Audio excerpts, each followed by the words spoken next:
Hey, what's up guys? So in this video, we will see how to set up voice command on the Samsung Galaxy A36 or the A56. Now to do that, just open settings, then go to accessibility.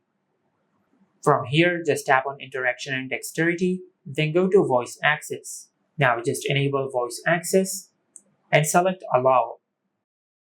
From here, just tap on agree, then tap on done. Now just select listen for voice commands and tap on continue. Now just give this app this permission and tap on continue. Now just select finish. Now if you swipe down from the top of the screen, you will see this notification from voice access. Now just tap on it. Now from here you can give commands to your smartphone for it to take action. For an example, open YouTube. Go to home screen.